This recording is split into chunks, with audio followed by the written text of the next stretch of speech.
তো ফ্রেন্ডস, আজকে আমরা হিরো ইগনিটর গাড়ি খুলছি। এই গাড়িটার যে চেন আছে, চেনটা ভালো করে আমাদের ওয়াশিং করতে হবে। ওয়াশিং করে ফেরত চেনটা ফিটিং করতে হবে। তো তার জন্য আমরা গাড়ির ফার্স্ট কভারটা খুলে নিচ্ছি। এটা হিরো ইগনিটর গাড়ি বা বাইক। তো এই বাইকটা আমরা আজকে ওই জাস্ট চেনটা ওয়াশিং করব ভালো করে। চেনে প্রচুর ময়লা জমে গেছে, তো ভালো করে ওয়াশিং করব। আর বাইকটা একটু হাফ সার্ভিসিং করব। তো ফার্স্ট আমরা চেনটা বের করে নিচ্ছি। দেখুন, চেনটা আমরা বের করে নিয়েছি। চেনটা কতটা কালি পড়েছে দেখুন।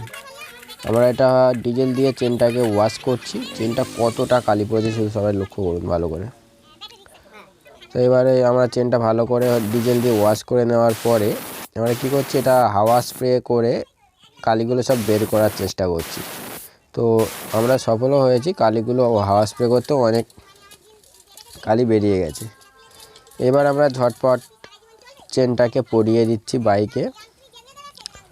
তো দেখুন চেনটাকে কীভাবে পরাচ্ছি। আমরা ছোট পুলির কভার না খুলে চেনটাকে পরিয়ে দিলাম। তো এবার চেনটার যে লক থাকে, লকটা আমরা ফিটিং করছি। দেখুন এই লকটাকে আমরা ফিটিং করে দিচ্ছি। এটা নোচ প্লাসের মাধ্যমে আমরা লকটাকে ফিটিং করে দিলাম। তো এবার চেনটা যেমন গিয়ে দু সাইডে আমরা ব্যালেন্স করে চেনটাকে আমরা টাইট দিয়ে দেব। চেনটাকে ভালো করে আমরা টাইট দিয়ে দিচ্ছি।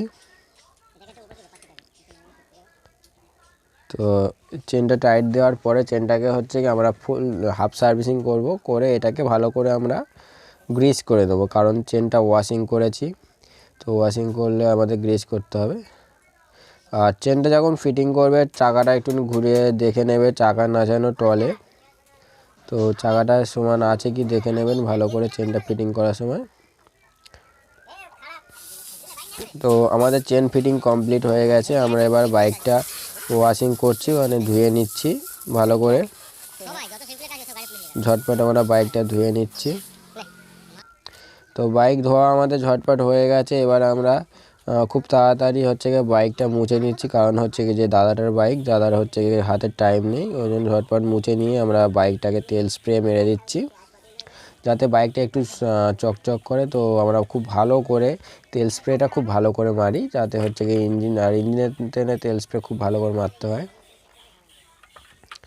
তো দেখুন কত সুন্দরভাবে আমরা তেল স্প্রেটা মারছি।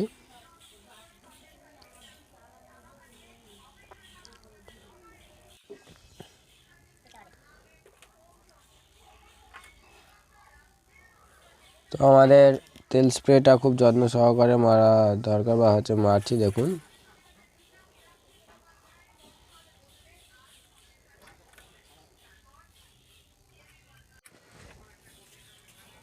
তো ফ্রেন্ড, যখন তেল স্প্রে করবেন, তেল স্প্রেটা খুব বাইক যতটা ওয়াশ করবেন তার থেকে খুব যত্ন সহকারে তেল স্প্রেটা মারবেন।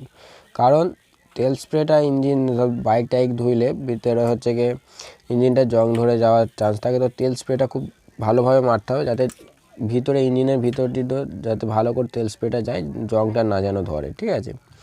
তো এবার আমাদের দেখুন বাইকটা এখন চমকাচ্ছে, কত সুন্দর আমরা তেল স্প্রে করেছি এবং মুছেছি। এবার দাদা বাইকটা নিয়ে বেরিয়ে পড়ছে। আর সবাইকে এতক্ষণ দেখার জন্য থ্যাঙ্কস ফর ওয়াচিং।